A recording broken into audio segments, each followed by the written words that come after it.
Hello friends, नमस्कार। स्वागत है आप सभी का मेरे यूट्यूब चैनल पर। तो देखिए, जिनका एग्ज़ाम अभी चल रहा है केवीएस का, और जो यूपी टेट या सी टेट या कोई भी टेट का एग्ज़ाम आने वाला है, उन सभी में आरटी 2009 से प्रश्न पूछे जा रहे हैं। तो ये शॉर्ट्स नोट्स होगा जिसमें कि हम लोग इसके कुछ प्रविधियाँ या उद्देश्य देखेंगे जो कि 2009 में बताया गया है। तो चलिए शुरू करते हैं बिना देरी किए हुए। और अगर आप लोग नए हैं और अगर वीडियो पसंद आती है तो चैनल को सब्सक्राइब ज़रूर कीजिएगा। चलिए शुरू करते हैं। चलिए समझते हैं आरटी 2009 को, यानी राइट टू एजुकेशन पॉलिसी क्या है, 2009 एक्ट क्या है।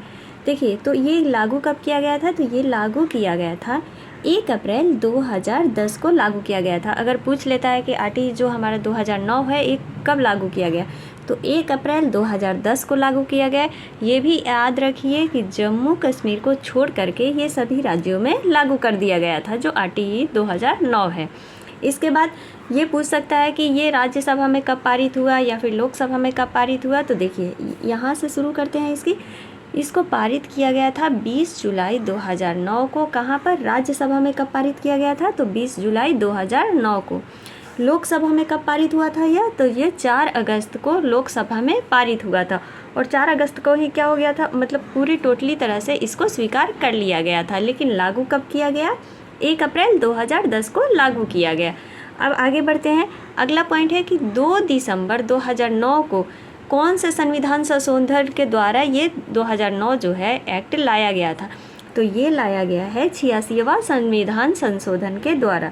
86वां संविधान संशोधन कब किया गया था? तो 2 दिसंबर 2009 को संविधान संशोधन किया गया था। याद रखिए, ये पॉइंट याद रखिए कि 86वां जो 86 संशोधन हुआ था उसके अंतर्गत 2009 को लाया गया था। अच्छा, इसमें कितनी धाराएं हैं, कितनी अनुसूचियां हैं, इससे भी प्रश्न बन रहा है। तो देखिए, जो 2009 है इसमें 7 अध्याय हैं, 38 धाराएं हैं तथा 1 अनुसूची है। याद कर लीजिए, 7 अध्याय, 38 धाराएं और 1 अनुसूची है। ठीक, आगे बढ़ते हैं। जो भारत देश है वो आरटी 2009 को लागू करने वाला कौन सा देश बना था? 135वां देश है। भारत कौन सा देश बना? तो 135वां देश बना आरटी 2009 को लागू करने वाला।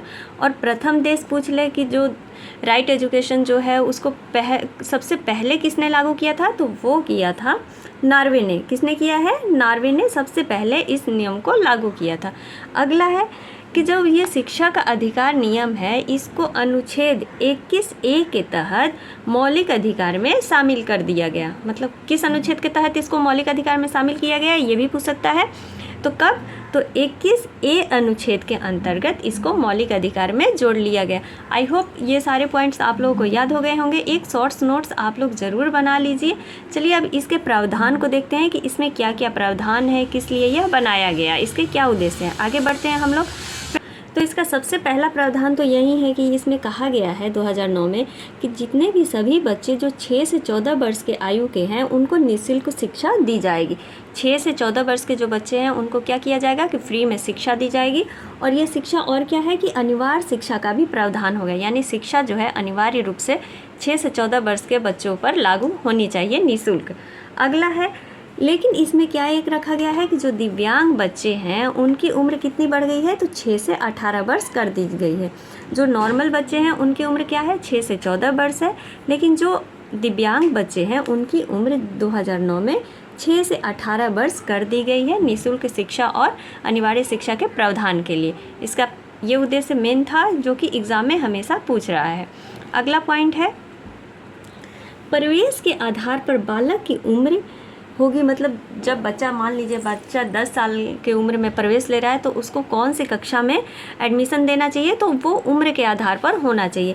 इसमें क्या है, इसमें दिया गया है कि जो निष्कासन हो गया, अवरोधन पर रोक हो गया, शारीरिक दंड हो गया या मानसिक जो प्रताड़ना है इस पर भी रोक लगाया जाना चाहिए। इसके अंतर्गत आरटीई 2009 के अंतर्गत ये भी बातें कही गई है। देखिए, आगे आजकल जो कि एग्ज़ाम में पूछा जा रहा है, केवीएस के एग्ज़ाम में फुल फॉर्म सबसे अधिक पूछे जा रहे हैं, चाहे निपुण हो गया, स्मार्ट हो गया, सार्थक हो गया या फिर एसएमसी। एसएमसी किसके अंतर्गत कहा गया है? 2009 के अंतर्गत कहा गया है।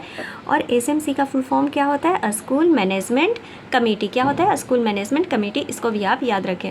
और इसकी वीडियो मैं डाल दी हूँ, तो प्लीज़ आप लोग वीडियो को ज़रूर चेकआउट कीजिए कि फुल फॉर्म जो केवीएस में पूछे जा रहे हैं उसका क्या होता है। सारे जो 5 से 6 फुल फॉर्म है जो कि बार बार एग्ज़ाम में पूछे जा रहे हैं।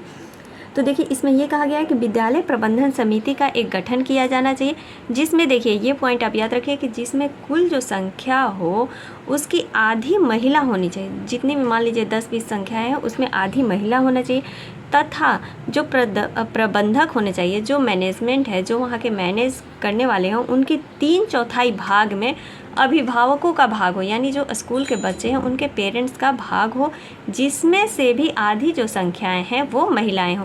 जैसे अभिभावक में भी आधी संख्याएं महिलाओं का होना चाहिए।